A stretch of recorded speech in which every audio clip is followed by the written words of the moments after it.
Yuda,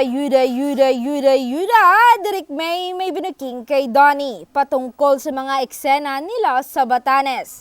Ayon kay Direk May, mga eksena namin sa Batanes, iba ang epekto kay Donnie, full charge, hindi napapagod. Hirit pa nga niya sa akin, sana Direk kung ganito palagi ang mga eksena nung una pa lang, tsak hindi ako mapapagod sa taping. Natawang-tawang kwento ni Direk May at dagdag pa niya, mamimiss ko talaga ang lahat, lalo na ang dumbbell, yung kulitan nila sa taping at yung baby time nila.